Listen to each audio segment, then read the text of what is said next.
Bonjour la planète défense, bienvenue à vous. Cette semaine, on vous emmène dans une nouvelle base de sous-marins israéliens, la frontière nord, avant d'explorer l'évolution des pratiques des services secrets à l'heure du 2.0. Mais tout de suite, le tour du monde de l'actu défense en 1 minute.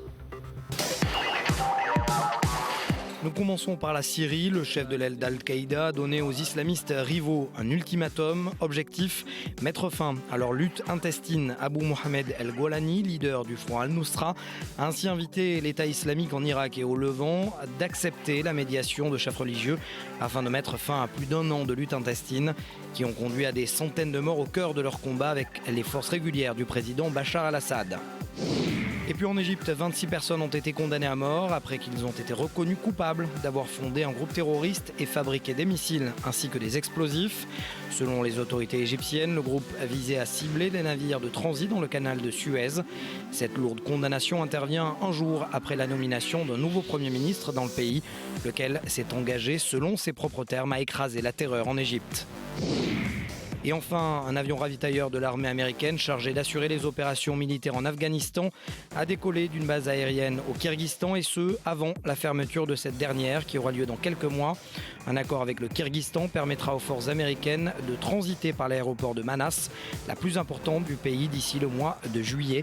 La base aérienne de Manas a été ouverte aux troupes américaines 3 mois après les attentats du 11 septembre 2001.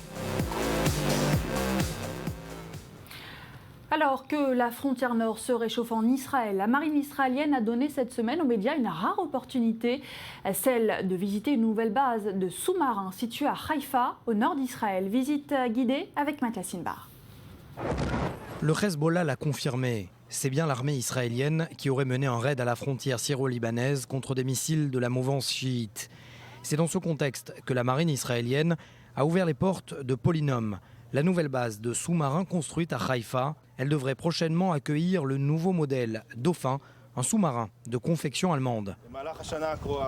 L'an dernier, notre flotte de sous-marins a réalisé des milliers d'heures d'opération, certaines particulièrement spéciales. Le sous-marin nous permet de pénétrer de manière secrète des lignes ennemies, récolter des renseignements et d'attaquer si nécessaire, ce qui confère un outil unique à nos forces. Le lien est fait avec l'activité des forces de Tsahal dans la région au nord d'Israël. Les acteurs principaux de la région, à savoir la Syrie et le Hezbollah, sont actifs. Pour preuve, la marine syrienne est opérationnelle. Elle s'entraîne avec des équipements modernes et des armes à la pointe de la technologie. Le Hezbollah n'a jamais cessé une seconde de vouloir mettre la main sur ses armes, ce qui lui conférerait un avantage concret dans la chaîne de commandement. Aucune confirmation officielle donc sur une attaque israélienne dans la plaine de la Beka, mais l'allusion est à peine voilée. Les groupes terroristes, y compris le Hezbollah, cherchent par tous les moyens à mettre la main sur des armes sophistiquées. Nous sommes donc contraints d'agir pour contrer ces objectifs. Et j'accueille sur ce plateau le spécialiste des questions stratégiques et militaires pour la 10e chaîne de télévision israélienne, Or Heller, bonjour. Bonjour Daniel. Alors vous avez participé à la visite à Haïfa de cette nouvelle base de sous-marins israéliens. On a vraiment l'impression que la marine israélienne est de plus en plus active à la frontière nord. Je crois qu'Israël a compris que les sous-marins sont une arme stratégique qui peuvent être ce qu'on appelle la guerre des guerres, la récolte d'informations, de renseignements. Les sous-marins peuvent arriver vers les côtes de Syrie, de Liban, d'Iran, de recueillir des informations, des renseignements. On peut voir les statistiques de l'armée de l'armée de mer, de la marine israélienne. Israël n'a que 3 sous-marins, il y en aura bientôt 6 et c'est une vraie puissance pour l'armée d'Israël. Alors justement, cette intensification des opérations de la marine israélienne dont vous parlez, elle intervient à un moment où la frontière nord se réchauffe. On a vu l'aviation israélienne qui a ciblé le Hezbollah au Liban. Et pour la première fois, c'est un haut responsable israélien qui reconnaît cette opération. Pourquoi avoir choisi cette opération en particulier ? Toutes les parties sur ce jeu d'échecs jouent un jeu très fin. Le Hezbollah, Israël, il y a une guerre des messages. Une guerre message. Tout le monde tente de démentir. Israël n'a pas reconnu avoir frappé et le Hezbollah et la Syrie n'ont pas non plus réagi, n'ont pas reconnu qu'Israël avait frappé pour ne pas avoir à riposter. Et il y a eu hier, par le biais de la chaîne de télévision Al-Manar, qui a reconnu le raid israélien. C'est peut-être un message du Hezbollah. Cette fois-ci, vous avez réussi à frapper. Nous n'avons pas riposté. Cette fois-ci, nous vous dessinons une ligne rouge. Il y aura une vengeance du Hezbollah. Il y en aura une selon vous ? Oui, il peut y avoir une vengeance dans 1 an ou 2 ou dans 6 ans. Je vous rappelle que le Hezbollah n'a toujours pas vengé l'élimination de Imad Mornier, le chef d'état-major du Hezbollah. Une élimination que l'on attribue au Mossad israélien. Il peut y avoir des vengeances du type de l'attentat de Bourgas en Bulgarie. Un attentat qui n'a toujours pas été décodé par l'armée israélienne. Cela peut prendre aussi l'aspect d'une revanche par un groupuscule islamiste au sud du Liban. Mais on est loin encore du scénario de la Seconde Guerre mondiale, de la Seconde Guerre du Liban. Pour l'instant, tous les protagonistes continuent à jouer ce jeu. La vengeance est un plat qui se mange froid et le Hezbollah peut attendre et se venger loin des frontières d'Israël. Et Israël restera donc sur ses gardes. Merci beaucoup, Areler, pour cette interview. Beaucoup, Daniel. C'était il y a 27 ans, jour pour jour, en cette nuit du vendredi 28 février 1987. En pleine nuit, en plein désert, des avions ramènent en Israël dans le secret le plus total les Juifs d'Éthiopie. C'est l'une des opérations les plus confidentielles et les plus audacieuses du Mossad. 30 ans plus tard, des images classées secret défense sont rendues accessibles au grand public. Cyril Amar nous les dévoile. Vendredi 28 février 1987, 2 heures du matin. Après 5 heures de vol en basse altitude, un avion israélien de type Hercule se pose en plein désert du Soudan, l'un des pays musulmans les plus hostiles à Israël. L'atterrissage s'effectue dans l'obscurité la plus totale, grâce à des moyens de vision nocturne, pour ne pas éveiller les soupçons de l'armée soudanaise. La piste est improvisée, elle a été choisie scrupuleusement par les agents du Mossad, en charge de l'opération. La porte arrière de l'Hercule s'ouvre, les gestes sont précis, scénarisés lors des multiples entraînements dans le désert israélien du Negev des mois auparavant. 12 minutes exactement, c'est le temps qu'il faudra aux troupes spéciales pour embarquer les Juifs éthiopiens qui attendent là, près du camion vide.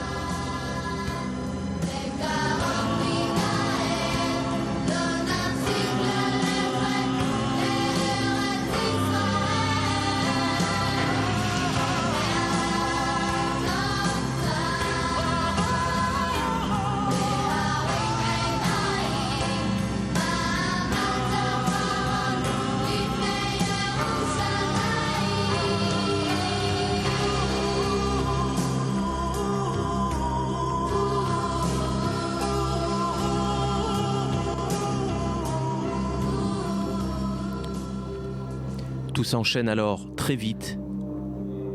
Une fois embarqués, les réfugiés sont comptés, les portes de l'Hercule se referment. Les agents du Mossad peuvent alors se tomber dans les bras et laisser éclater leur joie. Ils resteront sur le sol soudanais pour effacer toute trace d'une présence israélienne en ce soir du 28 février 1987.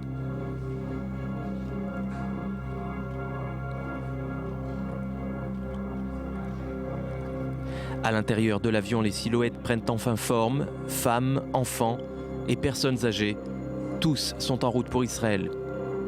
Un exodus des temps modernes, modèle 1987.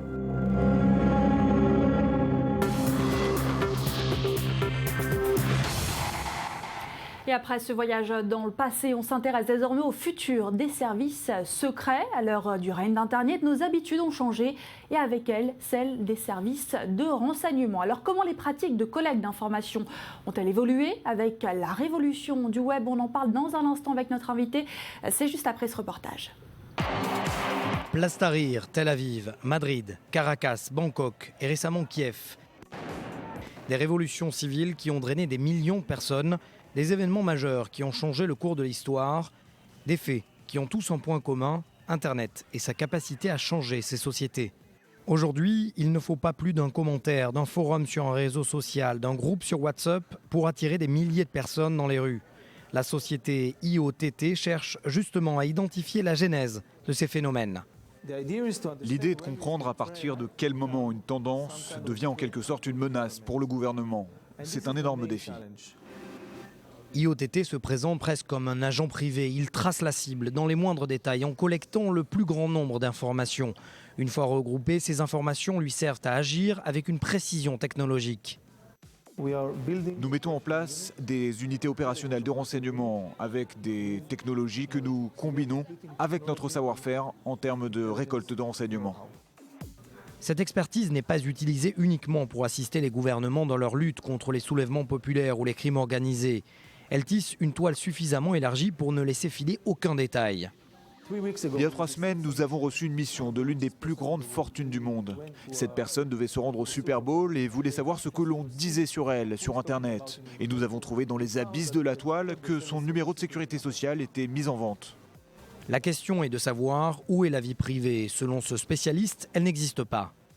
Les gens savent, ils ont Facebook, WhatsApp, il n'y a plus de vie privée car ce qu'ils font c'est tout simplement mettre en ligne leur vie et rien d'autre.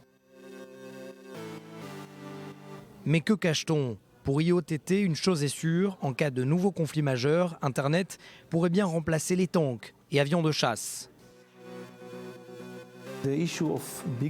La question d'un conflit classique entre armées régulières n'est plus vraiment d'actualité, y compris la place des tanks. Aujourd'hui, ça n'est rien d'autre que le renseignement qui compte. Et on continue de parler de cette évolution des pratiques des services secrets avec un spécialiste des renseignements, le général de brigade de réserve Amnon Sofrin. Bonsoir.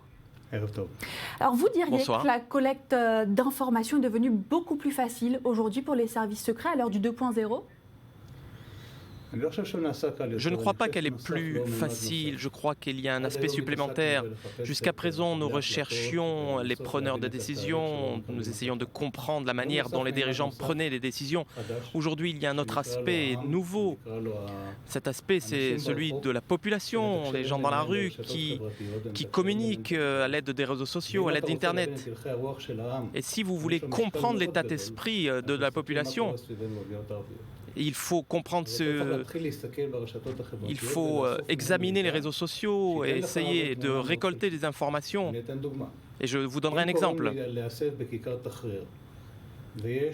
S'il y a un appel à se rassembler sur la place Tahrir, peut-être que les gens cliquent, j'aime sur les réseaux sociaux. Est-ce que cela veut dire pour autant que tout le monde va se retrouver à la place Tahrir ? C'est très difficile de le savoir, mais ça donne une image plus ou moins fidèle de l'état d'esprit dans la rue.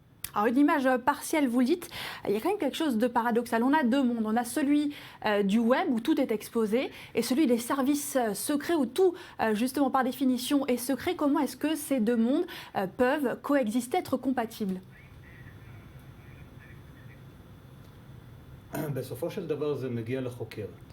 Au bout du compte, c'est celui qui enquête, qui prend la décision. De manière traditionnelle, nous avons tendance à croire les sources qui nous proviennent de sources confidentielles et moins des sources ouvertes de l'Internet ou autres. Mais je crois que la nouvelle réalité nous contraint à examiner les deux sources avec le même niveau de compréhension. Et puis après, les services de renseignement font la fusion entre ces deux sources. Mais c'est l'enquêteur lui-même qui doit faire l'intégration entre ces deux sources d'information. Alors vous avez beaucoup parlé des populations, des peuples, du printemps arabe. Qu'en est-il du côté des gouvernements ? Est-ce qu'ils peuvent encore garder des secrets aujourd'hui ? Évidemment que oui. Il n'y a pas longtemps, il a été publié que la NSA a surveillé les boîtes mail du Premier ministre. Les sources qui sont vraiment confidentielles, les premiers ministres et les grands dirigeants finalement prennent des décisions de manière très confidentielle. Et toutes les informations qui sont vraiment importantes, vraiment confidentielles, sont transmises par des canaux très très confidentiels et non pas par ces sources ouvertes. À moins qu'il y ait une affaire Wikileaks ou Snowden qui vienne briser tout ça. Merci beaucoup Amnon Sofrine pour cette interview et merci à vous, chers téléspectateurs, d'avoir suivi cette émission qui touche à sa fin. Je vous retrouve dès la semaine prochaine pour une nouvelle immersion au cœur de la planète défense. Soyez au rendez-vous.